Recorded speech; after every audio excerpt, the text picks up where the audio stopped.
Welcome to the Movement Hub podcast. I am your host, Manny. And I'm your host, Josh. And we are here talking about anything fitness, lifestyle, current events that you should probably know about.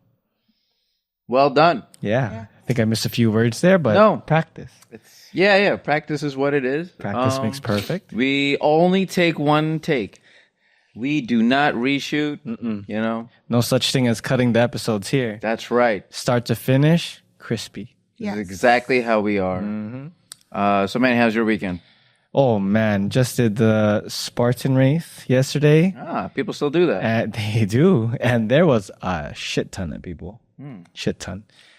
It was, very interesting. I think that a lot of people still enjoy this kind of events because there's obstacles. Mud races. You're, going underneath water and climbing over a bridge and, monkey bars and all that kind of stuff. So I think that it is still a great event for a lot of people to go to, but I think this one specifically was ridiculously hard because it was hosted at Mountain Creek Ski Resort, and the amount of uphills and downhills were crazy. Why do people over 40 change their profile picture to their Spartan race image? Makes you feel gangster. It's also Kinda like not how- just over 40 too. There's a good amount of 20 and 30-year-olds that have that as their profile picture. Really? All right. What That's is- either that or skydiving. Yeah. I get it. And I mean, there's also a person behind you. But sure. Yeah. Have you ever done the Spartan race? Yes, I've done it exactly at Mountain Creek, so I know exactly what you're talking about. So what's how many miles is it total? Or So there's different Kilometers. types. Okay. The one that we did with the group that I went with was 10K okay. with That's 25 different obstacles. That was what I did also, and for some reason I did 12K when we recorded. I was like, why did we do more than what was needed? It's all right. But yeah, no. How'd you feel when you did it? Felt cool. Felt like it was nervous at first. I felt like I did a Tough Mudder years prior to that. And I felt that Tough Mudder was a little bit harder. But as of right now, I think Tough Mudder is not really out there as much anymore. I feel like people don't want to be in mud and get electrocuted. So I You think get electrocuted? in Tough Mudder. You guys both have done this? I have not. Oh. Oh, I've done it. You get electrocuted. yeah. You're doing like army crawls and you're in water, and if one person gets electrocuted, everybody gets electrocuted. You're in water. Yeah. It's not what you think. It's not like being tased, you know. But like it a is a little little bit tickle. of a jolt, and it's not fun. But I think the Spartan race is a little bit more palatable to the general consumer. Right. I think it's at least the one in Mountain Creek was a little tough because I think that a lot of these races, or I'm just going to talk Spartan race specifically, has a lot to do with upper body strength and less endurance if you are not competing in the competitive rounds where you're trying to beat times or you're really competing against other people. But when it comes to just obstacles, I think that if people can, walk or trek in between obstacles, I think if you have brute strength and almost no technique, I think you can get by this over a lot of people who have technique but don't have the strength. What are your thoughts? I haven't done it in a while, so I don't remember. How would you transfer what I just said into basic training? Do you think that people who generally have brute strength but have very low and shitty technique versus the person who's weak and has a lot of good technique and form, which one do you think in long term does better? I think for this race specifically, I think technique doesn't as matter as much as how well the person is conditioned with GPP. You got to do a lot of... What is GPP? Oh, GPP for those in the audience unaware, for our lingo, our personal training lingo. It's general physical preparedness. There you go. It is basically training should help you get ready for most activities. And that's what GPP is. So if your training, and no disrespect to bodybuilding, includes chest flies and tricep pull downs and calf raises, great. I think you'll look great in a bikini, but in terms of actual quote unquote functional movement, I don't think it's going to work well for you. So I think a little bit of things that will, let's say, they emulate physical labor. You know, First trade Got it. of the day. That was telling you first trade of the day. So you're telling me people who live in a third world country are GPP'd to the max? Oh, you know who does really well? Movers. Oh People my who work at God. Home Depot. These people that like carry bricks and throw things into trucks. Amazing GPP. Was the same dudes who go into the gym with construction gloves and work out, right? Yeah, these same guys. They do it in their lunchtime they'll hour. come in Some of the jeans strongest directly people. after like their construction job. And here we are, Yeah. farmer carrying on purpose when it's their job daily. That's just crazy. Yeah, the guys loading up like, whatever weight it is on the Carabao. Yeah. Strong guys. Oh my God. Farm boy strength is a real thing. Yep. People that work in the fields, plow, eat hay, they do well. That's the animals, but sure. Well, yeah. I'm not there, so I don't know what they do. But yeah. Do you think that more than 50% of the people who work in construction have been injured or are currently injured, or less than 50%? Funny you asked this because that is the topic of today, guys. Ooh. All right. What are we talking about today? We are talking about injuries today. Injuries. Thank you for bringing that up. What are injuries, Josh? Huh? What are injuries? Injuries are wow. You know what? This is one of these things where you know what it is, but then you can't define it. That's what an injuries are. It's something that happens to you that messes you up, whereas normally you're able to do it normally. Right. I would have probably said the same thing. It's a condition that you're in when you are no longer capable of doing something that you were able to do. It hinders you from achieving day-to-day tasks. When you think about injuries, what is the first thing that you think about, Producer Haley? When somebody says, "Oh, I'm injured," what's the first thing you think about? Oh, like gym-wise? Or just in general? In general.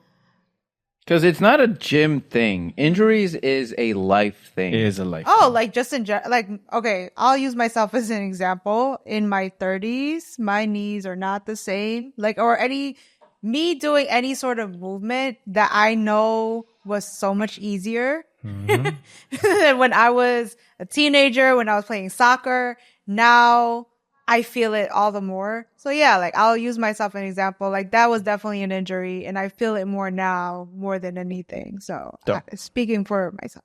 So knees. What about you, Josh? I had an undiagnosed meniscus tear. Meaning undiagnosed, meaning I didn't even go to the hospital. You just knew. I went on WebMD on the internet and I'm like, I think I have this. It's hard to walk up and down the stairs. That's what it is. WebMD is a tricky slope because It you could also have leprosy. You could also I have that. you go down the rabbit hole. Oh, now you tell me. I'm on sorry, the 13th episode. Sorry, you shouldn't have hugged me from behind that one time. It's done. We are the leprosy podcast now. So While we're on the subject of injury, this is what's happening in the back. There is a literal PT session happening in the back while we're talking about injuries. And here's the guys. So It's all connected, guys. nothing is planned. Yeah. I will say back when I had that fourth grade third degree lateral LCL whatever tear. I did have the advantage of being young at the time. So I think I was around 23, 24 when it happened. And as a young kid, we just and as an immigrant, we just walk it out. We sleep on it. We try to do our best. And I used YouTube to sort of like help me go through this and learn through like strength exercises to help me get out of it. And eventually, knock on wood, I'm all good. I could play sports. I could squat, you know, deadlift. I could do all these other things. You still could technically be injured, but don't feel anything. Could be. There are some cases where, I can't fully explain this, but I've read in different articles where you could tear a specific muscle and feel acute pain for quite some time. And then after a long time of doing a little bit of rehab, that part still could be torn or could be severely injured, but you just don't feel it anymore. So it doesn't really turn into chronic pain. Can a person go their whole life without an injury? I personally think that it's possible, Yeah. but that's probably living. You're not doing much. Let me Yes, tell you right exactly. now. You're not doing anything worth doing. But you could also talk about somebody who doesn't do much, but for 5 seconds does something more than their body is capable of and then gets injured right away. Right. You hear about a lot of people who are couch potatoes who don't do anything and then they step out into the real world and something happens and boom, pops their knee for no reason. Yeah. So there could be both sides, right? It could be either overtraining, where you are just severely putting too much load on your body, too much stress with not enough rest. You injure yourself, or you could be on the opposite side of the spectrum where you literally do nothing and you're resting all the time and not putting any stress on your body. And now you're fragile instead of being anti-fragile. Right. And also aging. Because now your bone density is a lot lower than it used to be. Right. And now when you move, it doesn't feel the same as it used to. Now, any trainer worth their salt, let's unveil the curtain. Did you say any trainer worth their what? Their salt. Salt. Got Salt. it. What does that mean?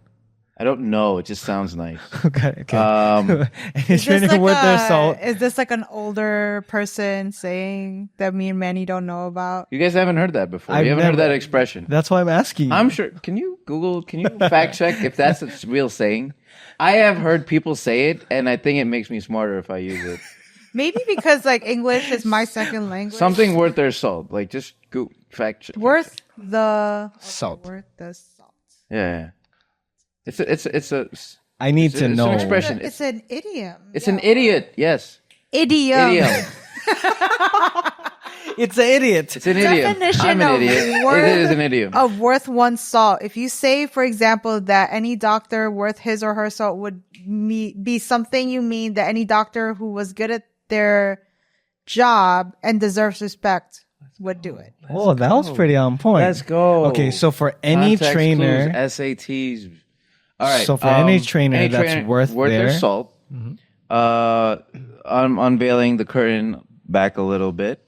I will say that if you want to do good at your job and you want to get paid, you have to specialize on getting clients around their injuries, training them out of their injuries and working around their injuries during their training session. The So- first questions you ask when someone walks through the door. It literally is. So here's the thing. My gym is full of millennials. We don't allow Gen Z. We don't. That's not true. No, it's the unwritten rules of ARP. RP. We don't allow them. You guys are not in. we don't practice ageism in the gym. Right. Disclaimer. All right, Your assistant I'm manager. kidding. Yes, You he's guys are kidding. welcome. Mhm. You guys, just as long as you don't do your TikTok dances, okay? Just don't disrupt class. You can hang with us. All right, but how? TikTok's banned in America now, so we're good on Yeah, that. thank God. It was about time, really. Good job, America. So, man, let me ask you the question. Someone comes in with an injury. How do you work around it with your clients? So first you ask what kind of injury that they have, what kind of movements that they normally do that bothers that injury. And then you work around with all these different kind of exercises that you know and you researched about how to help with that injury. I don't think that personal trainers from, start to finish without all these different kind of continuing education and also experience with working with other trainers and also generally doing a lot of YouTube watching from physical therapists. The worst who thing you work. could do is that. I don't think so. I believe that once you're in YouTube land and you are getting credible exercises from credible sources that can help with a certain kind of injury, it can help your client and help you work around that injury. Although I am not a physical therapist, so I'm not licensed to actually heal somebody from an injury, but you may know the methods. It's almost like saying if you were a banker, I'm almost certain that if you want to be a top tier banker, you would need to have some kind of college degree with a bachelor's or a master's, I'm assuming, and you need all these different kind of accreditations. But does it necessarily mean that you don't have the skill in order to be a successful banker if you did not go to college and receive all those degrees? So I guess what I'm saying here is that when you're a personal trainer, you are able to study and, have all these kind of knowledge that can help your client to work around an injury and potentially get 100% better from that injury.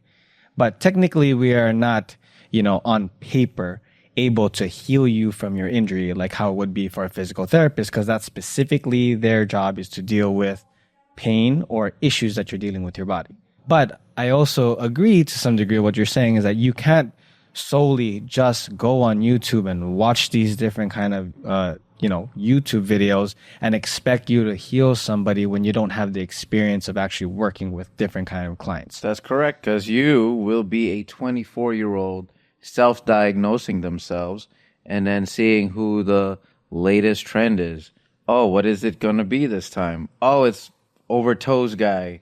And then I have to do my tib raises and reverse sleds. That is the cure-all, be-all. And I'm like, Walk backwards. Right. Walk backwards. And I'm like, I think situation is a little more complicated and complex than that. Right. So how do you know what is the right source out there? Trial and error, honestly. For me, at least for all the years that I've been injured, I've had shoulder injury, I've had a neck injury, I've had knee injuries, I've had lower back injuries, I've had finger injuries. So I guess with all the injuries that I've ran in through my life, which normally is because of overtraining, not because of bad technique. You had all these right before 30 years old. Yes, sir. Look at you. It's only up from here. It's the self-destruction. Let me tell you something. I know it's only down from here, but I am trying to stay positive. But Us in our mid to late 30s.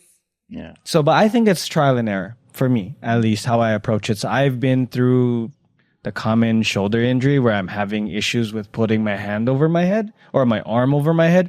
So you work on overhead movements that don't put you into more harm, i.e. doing your strength exercises that you would probably do, but at a lower load, right?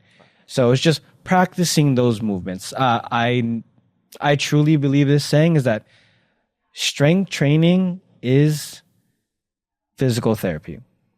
You can do, you're hurt on your shoulder, you eventually get to the point where you can manage load over your head. Or if you have a pec injury, you manage load until you can push something off your chest. So, I think that's a cop out for what this whole idea of getting somebody injury free looks like. But I think that there is a little bit of that's a little branch in the whole tree that can help somebody to get to injury free. All right. So what about you, Josh? How do you assess somebody and deal with somebody who comes to you saying that they have an injury? It's usually the first question. People do a park cue, usually when they walk in. Okay. Yes. Explain. What's park cue? What is a park cue, you ask? Oh, thank you for asking. All right. Park cue is a physical activity readiness questionnaire. Boom. Every trainer worth their salt should know what that means. Mm-hmm. What? And here's the thing: a lot of people don't, and you're gonna enter this group fitness class, and it's just like, all right, guys, let's jump on a treadmill, jump on a trampoline, and do like ridiculous jumps and jumping jacks and Jump off into a box. jump in a like wooden 20 box, Yeah. which is like ridiculous. Wooden boxes should be banned, just like TikTok. Not in the first class. Build up to it, maybe. Like, just get rid of it altogether. Like, that's why we have foam boxes, all There right? you go. Burn the wooden boxes. Let's We go. have plastic for a reason. Let's use it, America.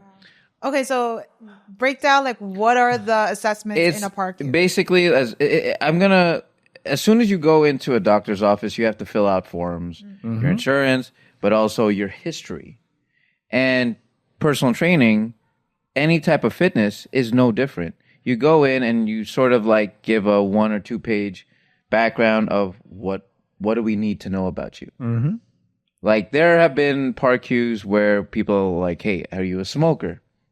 That's a good thing to know. History of surgeries. Surgeries. What do you have?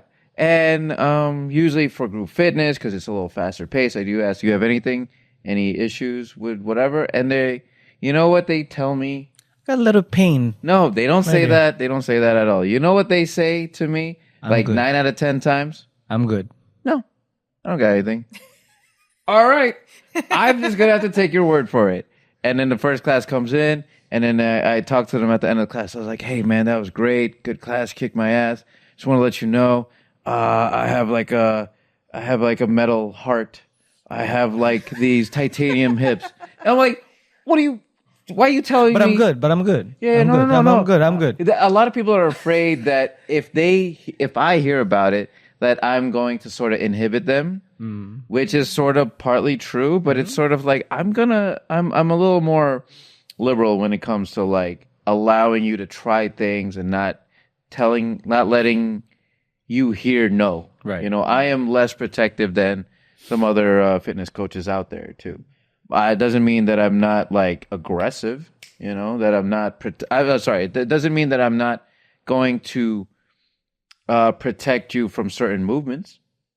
Here's another thing. Like people come in, and this is funny.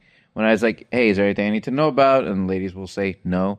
And then later it's like, oh yeah, by the way, I'm like a couple months pregnant. I was like, that would have been useful. That would have been useful to know. All right. So we do these things training for the high rocks where we do sprawl jumps where they, I wouldn't do that with a pregnant client.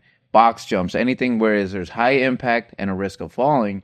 Obviously, you take any pre-postnatal course, they tell you just avoid anything where there is a risk of falling. Mm-hmm. So yes, those things are...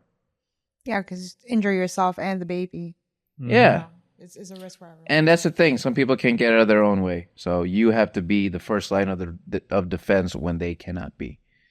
So out of that parkour, what are 2 things that you normally always look forward to knowing about a specific person in order for you to feel comfortable and, navigate what kind of route you want to take with a client?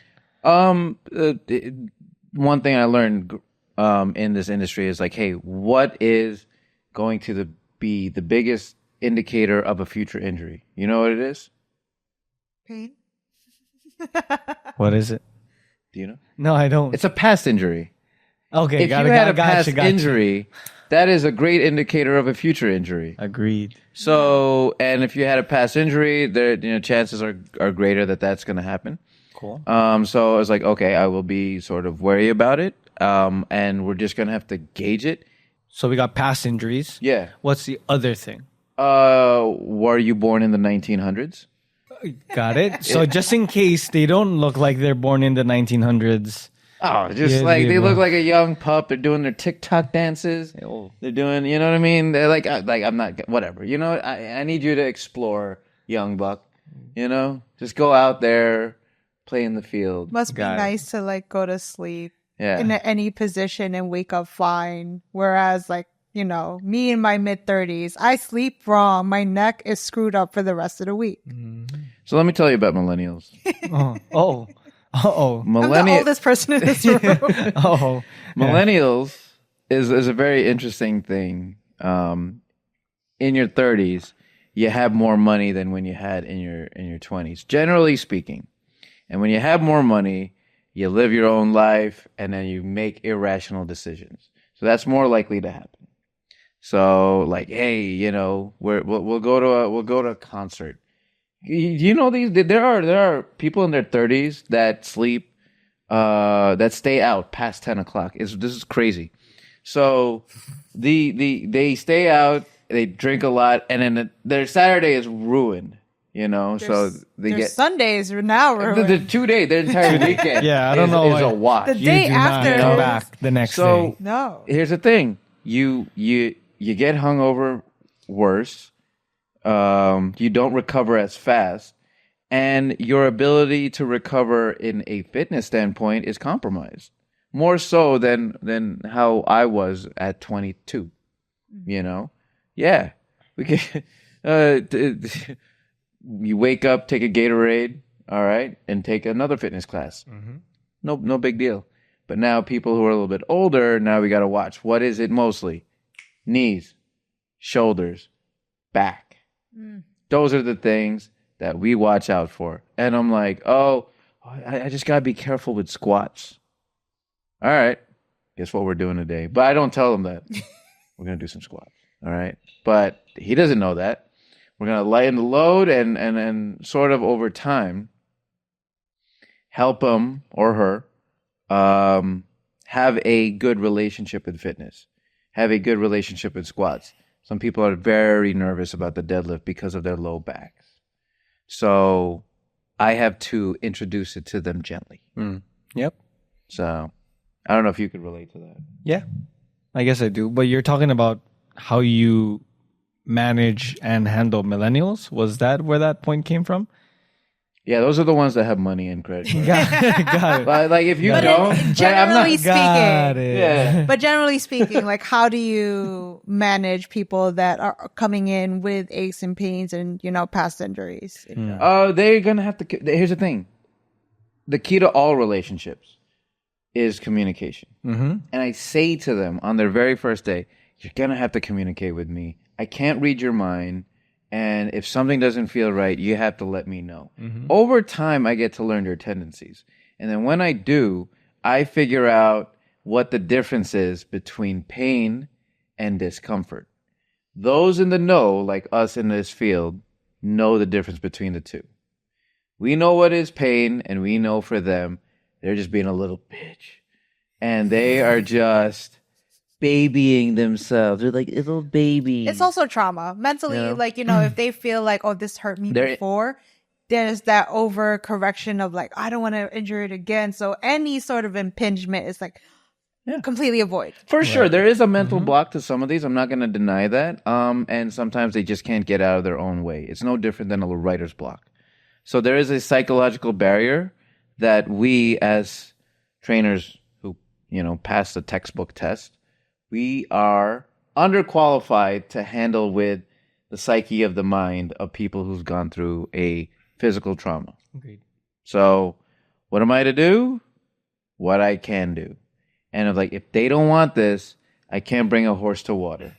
I just have to pick something else. I have to go to plan B, plan C, plan D, plan E. I have contingencies among contingencies to figure out, I'm going to give you something else to do. And if you're going to bitch and moan about that, then I ask you, well, what do you want to do now? Manny, how do you deal with clients and injuries and, impingements or any sort of pain during training? Yeah, so it's quite tricky. I think for my experience of mostly doing one-on-one, it's learning on how to assess somebody's movement and how they respond to it. So somebody could be telling me like, oh, I have bad knees or I have a bad back, I have a bad shoulder. And then you introduce some kind of exercise that will include those body parts and you kind of just see how they react to it. Obviously a safe load where they don't severely hurt themselves, but maybe to the point where they'll feel a little bit of discomfort and they'll stop. I think verbiage is also something I look into a lot when training somebody, because somebody could say the word twinge or painful or pinching or grinding. Or it hurts. Yeah. So I think with the hurts, it's on a different, column. And I tell people, don't use the H word. Because some people will say hurts. No, you're just tired. Yeah. You just did lunges. But I like what you said also as well. It's when you said trainers have to learn and disassociate pain from discomfort. But what I normally say is it painful or is it sore? I think a lot of people get that word a little Mixed bit up, better. for sure. Yes. I think a lot of people get it mixed up, but eventually you get to the point where you do have an exercise or training day with somebody and you hit them to the ground. They're just like, they walk out of there wobbling. They come the next day wobbling, but they know that they're not in pain. They're just sore. So a different case would be somebody's quads are sore. They say like, oh, I'm in pain. You put them on a foam roller, you let them rest their leg on top of the foam roller, and then they start rolling it out. That's sore, not pain. I would consider more pain would be anything to do with joint pain, or if anybody uses, again, the words like twinge, tweak. Like an electrical pain. jolt. Yes, exactly. Like, explain the pain for me. Explain the sensation, Right. what it is. If it Right. feels like it might be... A lot of people like to use sciatica, you know, and it's just like... That's a big one. A lot of It's- people yeah. think they have sciatica and they don't. No, I have a particular client that's like, I've had sciatica. How do you know? It was on WebMD. And it's just like, all right, I guess we're just gonna have to go with that. Yeah. But and I never try to correct them either, because it's like it Because does you me no also good. use WebMD. No, but I'm wiser Mr. now. Meniscus over here. I'm the one. So, and I'm like, you know what we do? We're gonna deadlift anyways, because like you definitely don't have sciatica. Right. I think a lot of people do have that kind of mental block when it comes to, you know, like what Josh said earlier, it's what's the biggest sign of somebody injuring something or a particular body part is from past injuries. So I think a lot of people, I am not a psychologist or anything of that, you know, of that caliber. Only we knew one. Yes. That, you know, when somebody feels something, they will communicate it in the way that they can to you in order to let you know this is what I'm feeling. Right. So I think that over the years of experience of dealing with people who have injuries and continue to have injuries because they don't do their homework in order to get out of their injuries, because 1 or 2 hours of working out is not going to get you out of your injury, is that sometimes people, one, get stuck there for years and you just have to manage that. And that's just the reality of it. No matter how much conversations you have with somebody saying, if you do X, Y, Z for the next 3 months, that's outside of our training session, I guarantee you're going to get better. That X, Y, Z probably won't be done. So then you have to live with that, right? So I think with one-on-one training and dealing with clients over the years is you always just have to manage what is in front of you every single day, because one day their knee feels horrible. The next day their knee feels fine. So I think with that, over the years of working one-on-one with somebody, you have to always make mental notes or even jot it down somewhere and always understand that this person is dealing with this and you have to tread lightly, and also learn people's quirks and when to push them and when to pull them back.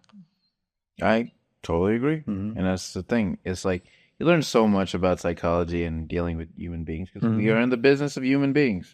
So we have to learn how to manage and deal with that too. Right. I think what you also said earlier is that a lot of clients eventually get to the point where they're just being babies about, you know, the exercise or the movement. And sometimes their way of getting out of a specific exercise that they know is beneficial for them, but deep down it sucks, they will just signal to you that this might hurt me. I am not willing to do this. But I think that's very small fraction of people. In my case, because I don't force anybody to do an exercise that they don't want to do, given that I've gave them the context of why we're doing a particular movement. But for some people, just deadlifting with a straight bar is straight up scary, like me. Like what I talked about in different podcasts is that with straight bar deadlifts, I don't do them myself anymore, and I do now actually because of our podcast. I saw that in your story. And lifting 185 pounds for me, it's not a lot of weight, but it's terrifying. Every single rep, I almost feel like I'm going to blow my back out. And if you put a belt, a weightlifting belt on me, I'm almost certain push comes to shove, I will be able to do 315. But the idea that one little deadlift can mess me up for a whole year terrifies me. Definitely need some cognitive behavior zapping. for you. Don't worry. I'm CBT. like, Yeah. before every set, I'm like meditating. You'll be all right. You'll be all right. We'll get you out of this. We'll get you out of this. But anyway, what I'm saying is I think that with managing injuries with people, I think it's a very touchy subject because it's fear-based. Yeah. Like the word injury itself looks terrifying. Right. Like reading the word injury is just terrifying. So I think, as I go through the years of training people, I think I'm learning more and more on how to manage people who actually do have injuries, people who are being babies about having injuries, and people who just generally just don't want to push as hard as we want to push for them, that we know that they're capable of. Which does happen, but that's a topic for another day. Yeah, there you Yeah, go. maybe in another session, we could ask Dr. Melanie Yanis There you to jump go. into the show. Oh, yeah, No, that- we, could- she just walked out. We could have asked her, it's like, hey, what is your take as a doctor in physical therapy? What is the biggest mental block when it comes for a lot of people when it comes to rehabilitation? It's a good idea. We'll have them on a podcast. We'll ask people who go to school and read books and learn about these things. So answer that question, actually, Josh. What do you think is the biggest mental block that people have when it comes to injuries? I'll go first. Okay. Thank you for asking. Yes. Thank you for asking me. I'll ask you, but I'll go But first. you'll answer. Yes, I'll Yeah, go yeah. first because I knew you were thinking. I knew you were thinking. I think for me I think for my clients or people that I've dealt with who have had injuries, the biggest mental block is not knowing when this is going to end or when am I going to feel better. Because personally, with my own injuries, again, one day you feel amazing and then you just look to your left and bend over, boom, you're hurt again. So I think with injuries, I've read so many different books and so many different articles about like the longevity of the process of how many months you'll be in this phase, how many months you'll be in this phase, and how many months it will take you to be 100%. And I personally don't think that this should be treated like gospel because all of this is, I believe, is an exception to the rule. That there is no rule where this amount of time you do these exercises, you will feel better. Because you have a knee injury, you're feeling better. One day you just, you had to sprint across the street because you didn't want to get hit by some driver in Manhattan. You tweak Boom. it again. You tweak it again. And then boom, your whole process goes over again. Or you could be a person who's never trained before, doesn't know how to move your body. So how do you think healing your knee or working with a physical therapist or trying to do self-therapy and how many years or how many weeks or months actually it will take you to feel better? So I think that, all these different tables and timetables and, roads to get you where you want to be is very off-putting because it's all individual. Yeah. I think. So I think that's the biggest roadblock is people not knowing how long it's going to take. Also, what is the correct route for the injury to heal? Joshua? What about you, Josh, before I answered it myself? Well, I just would say it's sort of like getting to know what are the emotional points of a person to believe in themselves. Wow. That's it. I'm not even explaining anything else. That's very... That next question. Josh Next puts on a question. Star Wars shirt and just Jedi mind tricked us into some philosophy. Okay, Yoda. I had to say like 120 words, and you had to say 6. Josh got bars today. He just Whoa. dropped some bars. Whoa! So tell me about this. No. No more. That was We're it? done. All We're right. done. So if you So have let's go any over. childhood trauma, please visit this boy right Yeah. here. He'll solve it all. Yes. I Okay. can't even recreate that. I don't even know what I said. No, that was. I don't know where I am, but we're gonna get into the next was the thing gem. about movement, and we're gonna give people our secrets, our millions of dollars of education and seminars and travel, Oh yeah. and we're going to give it to you for free. Boom. What are some Annotated. injury movements that you use for your clients for a prehab or a rehab sort of thing?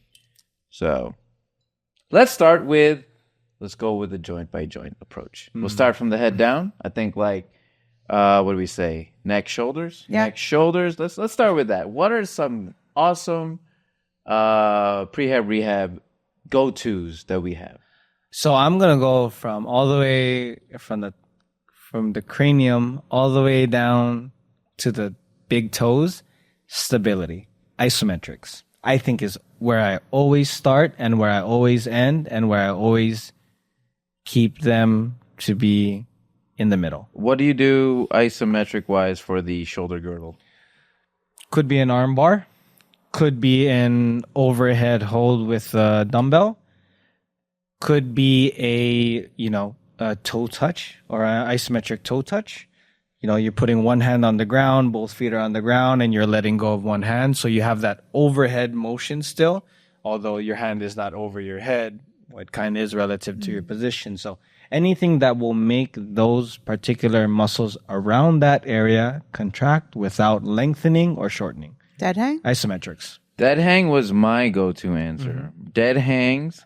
Dead hangs are And good. it's two really. One was dead hang, and there's one that I learned from Dan John through the RKC is that it's one of these things that is really great for the shoulder. I use it with all my clients. I think I've had no issues with anybody complaining about a dead hang. It supposedly decompresses the spine. Yes. And it's healthy for your shoulders. What does it do? I don't know, but it does something, and it's good for you. Mm-hmm. So if it's good for you, we'll do it. It's like fruits and veggies.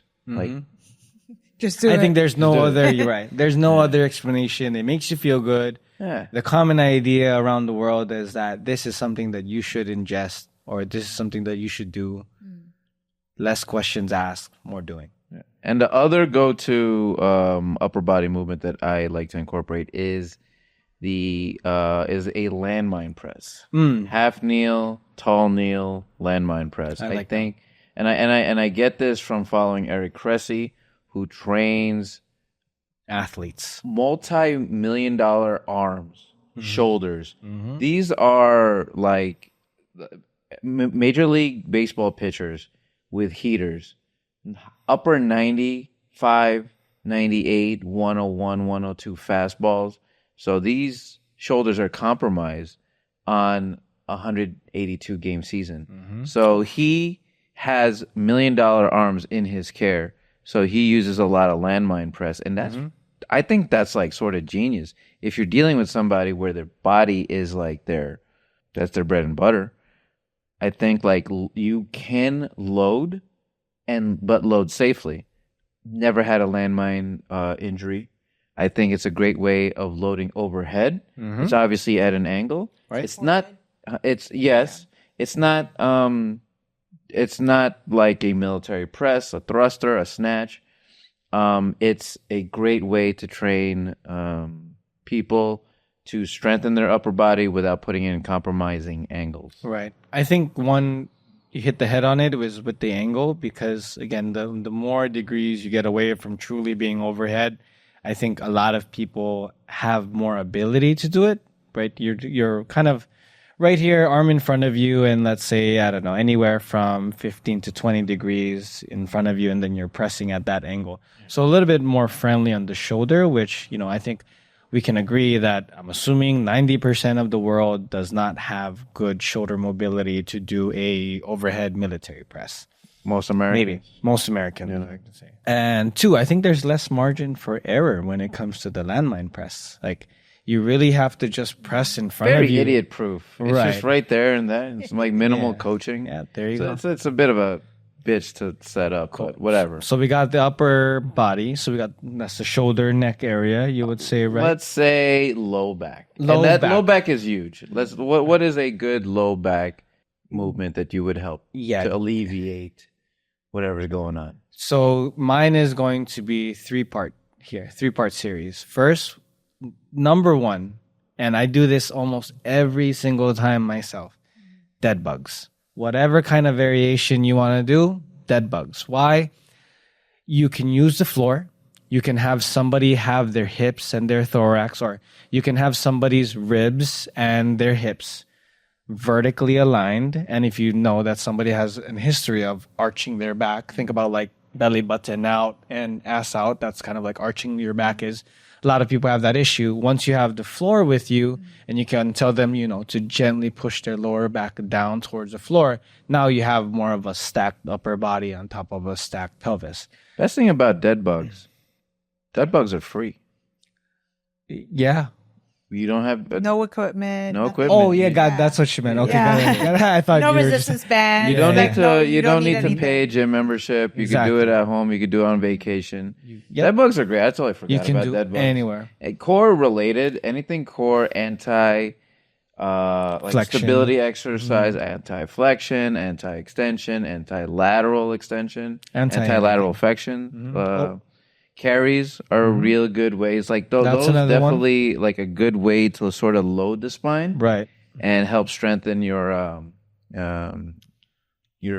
core. Right. So that's number one. And then number two would be a 90-90 heel lift. So what a 90-90 heel lift is, if you follow anybody online who does any of these breathing exercises, this is probably the number one. And it's worked a lot for me, again, is you're putting your feet up against the wall with the block. Shin box. Could be that one too. But anyway, it's just, realigning the pelvis, right? Getting you to not arch and not putting any pressure and tension on that low back from the backside. And then number three, so I said dead bug. I said, yep. And then number three would either be a plank, which is for anti-flexion, anti-extension, or it would be a Superman. So one of the two, depending if somebody has a lot of pain when it comes to doing a Superman, then you go to the plank. You have somebody has a lot of pain doing the plank, do the Superman. There you go. Do the Superman. So what about you, Josh? What are your go-tos? I will have to agree with you that anything core related is definitely a must for those that have low back issues.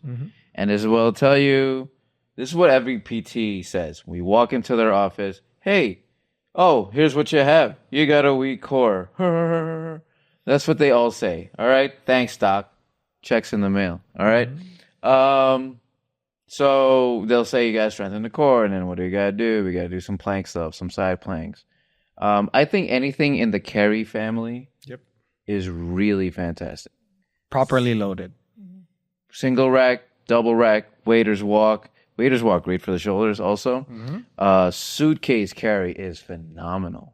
Suitcase is like... Trap bar carries. Trap bar carries are really good. Dead hangs, I know I said it before, but dead hang is actually helps decompress the spine. My back feels phenomenal. My lower back feels great after I do some dead hangs. Cat cows, I've started introducing cat cows about a year ago. I think they're wonderful. I think they're great. I think our first workout that we did with Shanta, and this is the one thing that we'll do when anybody that we interview, I want to see what their warm up is and sort of like pick their brain and steal their ideas as well. But she was doing some cat cows, and I'm like, It's yoga integrated. like, why did you do some cat cows? And then she had her reasoning, and so I think cat cows are really good. What does a cat cow do? I don't know, but it does something and it helps. It's kind of like cat cows are kind of like the shoulder circles or the arm circles for your shoulders. Yeah. It's like one of those movements where you're just moving bones in space and it makes you feel good. The joints love to move in circles. It helps to just lubricate that area. One of the best things, this is why people say walking is one of the best things to do in terms of soreness, in terms of rehab. It's just because it just puts blood flow. Yep. If you are sitting down, watching TV, doing nothing because it's a recovery day, you're actually doing yourself a disservice, and you're actually going to be more sore the following day, as opposed to having what we in the industry like to call is an active recovery day, which you should be doing your NEAT exercises. You know what NEAT is. What does NEAT? Yeah, break it down for us. NEAT, NEAT. It's a non-exercise activity thermogenesis. So what it is, it's just you are moving around, but it's not necessarily a workout. That's all it is. You're just existing. You're going to exist in your couch, on your bed. But not static yeah, existing. you're going out for a walk. You might play a sport. You might do some pickleball, whatever. I don't know. I Play don't know why. basketball. Yeah, like I don't know Manny. why I said that. Yeah, Pickleball. yeah. Don't shed some light on pickleball. Come on now. Yeah, you're right. I apologize, guys. Pickleball's not a sport. Ooh. Um, Another stray. Stray number 2. I thought it wasn't going to be a lot, but he just can't help himself. all right, and then I think the last part that we want to cover is a really big one, and I think let's combine them too because it's actually connected. It's knees and ankles. Knees and ankles. Yeah. For me, definitely my exercise go-tos would be getting you to do a squat. And there's different types, right? There's assisted squats with TRX bands.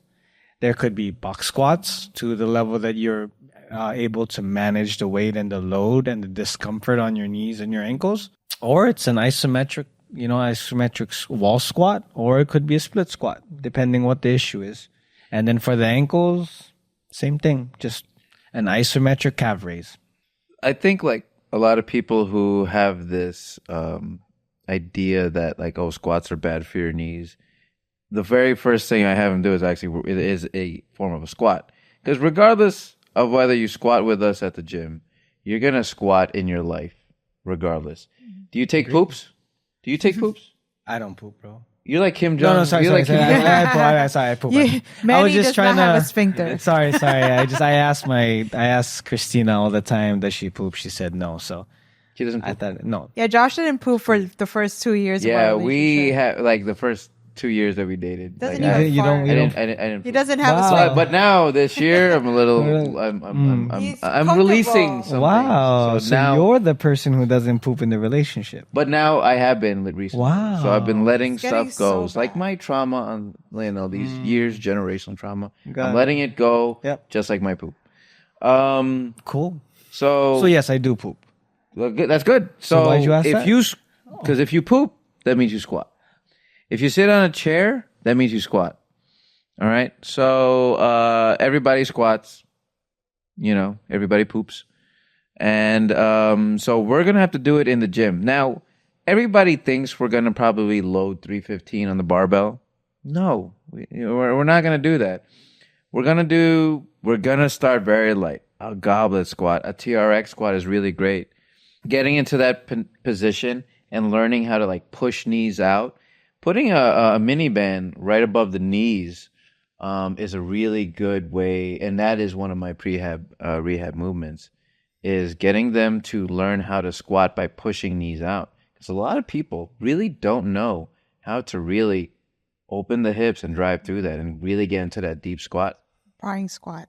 Prying squat is fantastic with a goblet squat. Kettlebell. Learn how to get into that squat. It's usually my go-to move in all my warm-ups. Like, I'm benching today. I'm doing a prying goblet squat. It really 90-90. opens up the knees. Huh? 90-90. 90-90 shin box that we talked about is really good for the hips. Is it good for your knees? Yeah, I can say so. I'll give knees over toes guy his flowers. But what like doing sled drags backwards is fantastic. I think reverse sled drags are a really good thing. He didn't originate it, but it's a fantastic form of rehab and strengthening. I will say any and all hamstring work. You could do your bodybuilder work and you could do a lying leg curl. You could do a seated leg curl. You could go on a physio ball and do some leg curls. Brutal. If you do it correctly, brutal. But hamstring, stabilizer of the knee. Majority of human beings are quad dominant. So we sort of have to like strengthen that hamstring a little bit. Give the hamstring some love. You know, everyone wants to talk about posterior work. You got to do the hamstrings if you're able to. Nordic curls are really good. And I've strayed away from this over time, but I do think that foam rolling can provide some sort of alleviation of discomfort. Agreed. So, like, I used to foam roll all the time. Now I just I don't think it really does Right. much as I think it does. That could be a topic for another day. But I think like occasionally, again, it's not the be all end all. Foam roll the calves, foam roll your glutes, and for whatever is happening, and it's not my job to describe what's happening. Something is happening, and then you're just feeling a lot better. Right.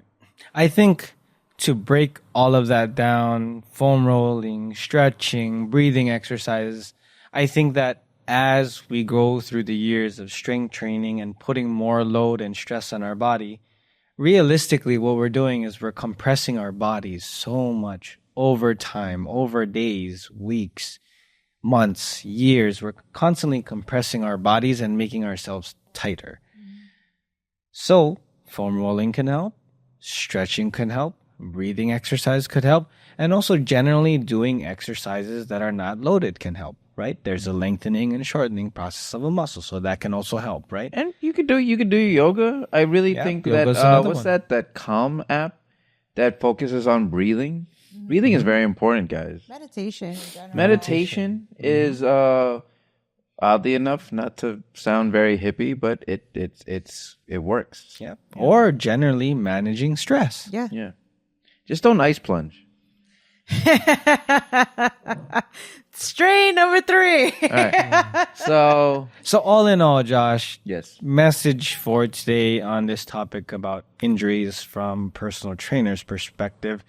What do you think would be the key to unlock the door that has an answer for people to stay away from injury? Again, not to completely prevent it. 'Cause There is I don't no think way. that's possible. Correct. There is no way to completely But prevent it. How to strategically dodge it to your best capabilities. What do you think that key looks like? The first thing for people to acknowledge is that one, injuries are going to happen, and they're going to happen even if you do all things correct. They're going to happen, and it's going to happen in the most embarrassing stories. It's never anything cool. Yep. And to just not freak out, get stronger in all areas, Work around it. do functional movements, work on your GPP, work on your cardio, incorporate the stretching, incorporate it in your daily life. Find a trainer. Give your credit card. Give them money. Yeah. Give- Support your local physical trainers, guys. Yes. Ask for help. Go into the forums of PTs. Don't go into Do your rehab. forums of guys. Reddit. All right. Go in, yeah. How to fix my shoulder? Reddit. Properly do your rehab.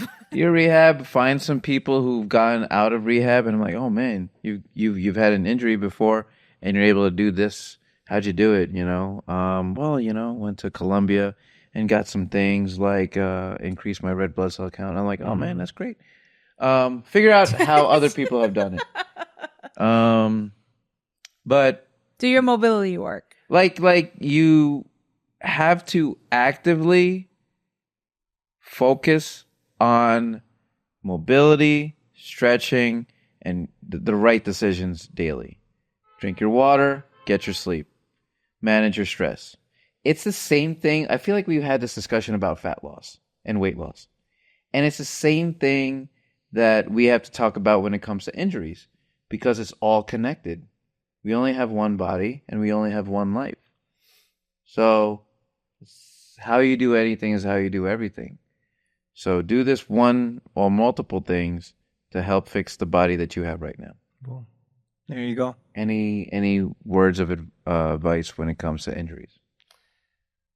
Yeah, I would say learn proper form and technique, because I think that's where majority of in the gym injuries come from, is improperly doing an exercise or a movement, and also learning on how to manage load. I think a lot of people, especially when you have bigger egos and you see somebody next to you lift a decent amount of weight, and let's say you're probably doing half, and then you feel belittled because somebody else is lifting more than you, and then you try slap on more weight to prove that you're not a weakling or slap those 45s left slap- and right. exactly. Let's go, baby. And then First boom. set, 135. Everybody knows that. Yeah, let's go. I haven't done a deadlift before, but 2 plates on each side looks pretty cool. Boom, snap your back. So I think it's one, proper form and technique, and learning on how to manage load. And I think that's pretty basically how you strength train, how you do hypertrophy training is learning on how to do them properly and not doing so much of it where you're fatigued, your form breaks down, and you can potentially get hurt. And lastly, manage stress. I cannot say anything more than how stress can actually be so detrimental when it comes to anything that deals with your body. When it comes to injuries, when it comes to sleep, when it comes to recovery, when it comes to performance. So all of that is learning on how to manage stress. And that could be in a lot of different forms, whether it's, stress at work, stress with relationships, stress with not sleeping enough, stress with yourself. It prolongs your recovery. Yeah, agreed. Yeah. So, that's my piece of advice. That was very good. So, Dropping bombs today, guys. Ooh, Not literally, yeah, but we're getting pretty truth good at bombs. this, you Yeah. We really are. That is the injury episode, guys. Yeah. You think we have time for overrated, underrated, or you want to save that for another We'll time? do that for another Yeah, day. This I is think- the big one. This Yeah, I is, think we did pretty good. You're pretty good, guys. Yeah. all right. All right. So if you're injured out there, need some help, you live in Jersey City, hit up our boy here. Or if you live near West New York. No, I don't take clients in West What's New it- York. do you but take in clients in New York City? It's hit funny, me up. people don't know that West New York is actually in New Jersey. But if you are in New York City, Hit me up. yes. And if you don't want to hit me up, I know other people that you can hit up, so still hit me up. And we'll get you better. Yeah. Oh, also shout out to Dr. Melanie Yanez for allowing us to use her office, who just happens to be a doctor of physical therapy. Yep. And if Yes. you saw what we can see, I don't know what you would say. Yeah. It's just vagina. So to be clear, if you're wondering why there are pelvic girdles behind Manny or next to Manny, it is because she is a pelvic floor PT and she does help not just women that are prenatal, postnatal, men that are also dealing with pelvic floor issues. Yeah, well, I do think Specifically. the human body is is a beautiful thing. So it's good to display that as art. Yes. So- And next to the golden pineapple, because Manny talked about how he is from Hawaii. Oh, yes. And he loves to put it on pizza for some reason. There you go. Stay healthy, my friend. Yes. All right, thanks, guys. And as we say in our closing statements, goodbye. May the 4th be with you. May the 4th be with you. Is this Friday, baby? Let's go. See you on the next one.